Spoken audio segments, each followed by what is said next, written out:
Welcome to my book report of the week. It is Shatter by Tahereh Mafi. And I have some notes that I've taken over them. This is partially part of a school project that I'm doing where we had to do review a book. But I thought that if I could read a book a week, I could make this a series on YouTube. And yes, I'll put this here. And the book is Shatter. It's written by Tahereh Mafi. I probably pronounced that completely wrong. It was published in 2011 and its genre is fantasy. As far as I'm concerned, there is no adaptation of this book. And I learned this book on Bookstagram or BookTok, I don't remember, but either of those. And it's fantasy, and at the same time it's kind of skiffy. It has many genres pretty much summed up in one book. And let's start with the author. Tahereh Mafi is an Iranian-American author and she is Muslim. She lives in California and Shatter is her first book, and the Shatter is a part of a bigger series. And if I'm correct, there's 6 to 8 books. I'm not completely sure, as there's the few editions where it's from Warner's perspective. I've only read the first one, so these are completely based only on the first book. So if I'm making mistakes taken to the next books, I don't know about those books. To me, this book was enough, and I love it honestly. And as they say, that one of her books has been longlisted for the 2018 National Books Award for Young People's Literature. Turning page. And the book's setting is, it starts with Juliette being in prison and she's 17.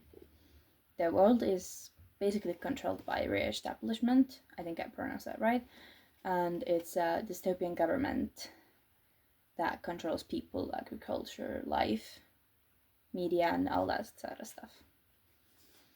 To me, this sounds pretty much like some kind of version of the 1984, in a way, but that's pretty much a lot of dystopian books.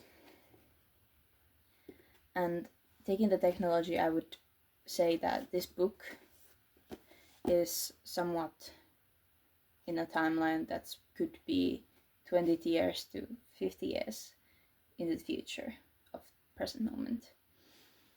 And the plot summarized is basically Juliet is a girl who has powers. Basically, her if she touches someone, the other person feels agonizing pain, and in long term it kills them.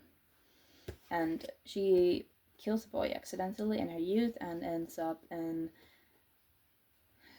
I don't know. In the book, she says it's basically troubled teen facility, but honestly, it sounds much more like a prison to me in this book. And in the books, when the book starts, it seems that she thinks she's going insane, and it's basically just this pages of literally her telling herself that I'm not insane. That's crossed over. And honestly, that is one of my favorite things about how Mafi writes this book.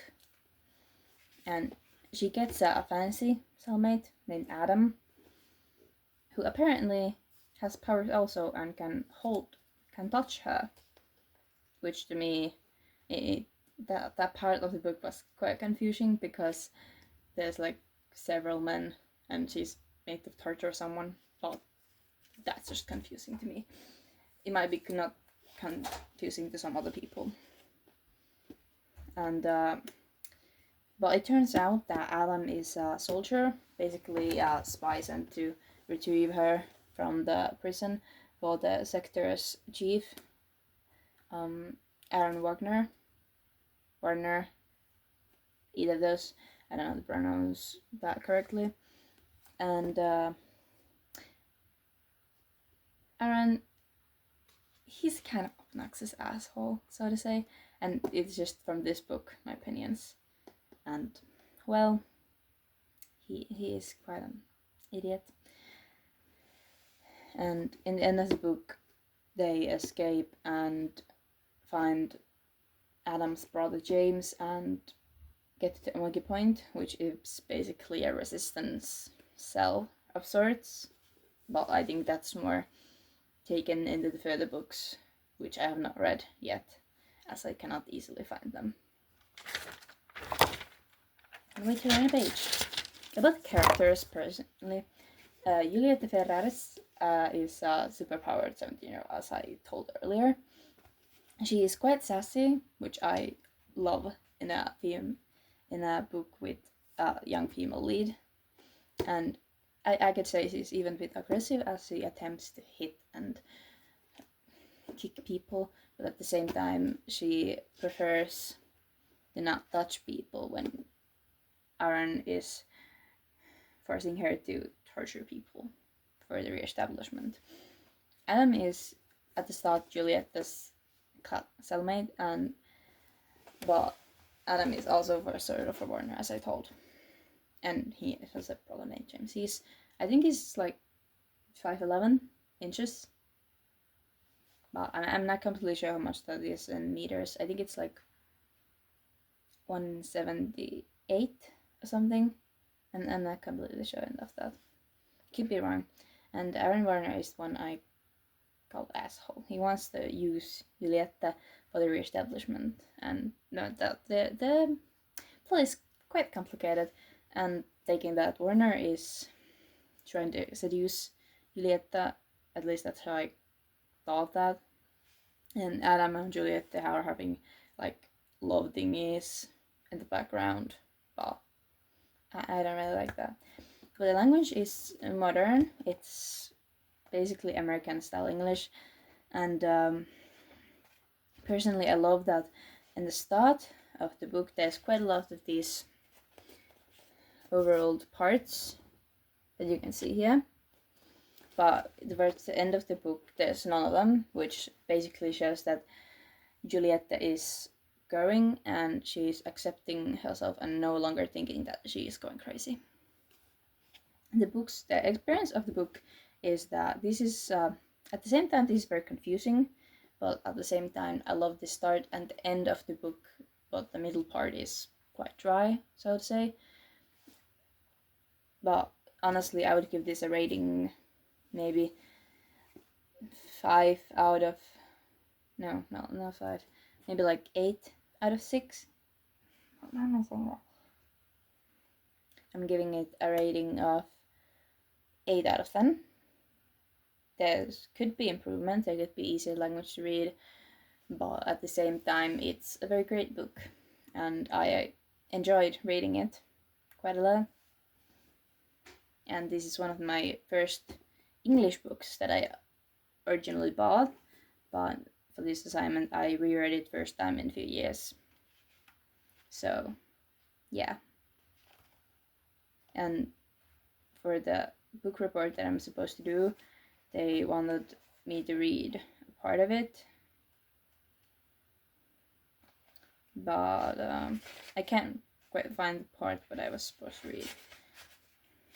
But quote unquote, this is a quote from the book, and then it's basically just them fighting because my eyes start between Juan and Adam. I don't have time to entertain Juan's charades any longer, and I make a hasty decision.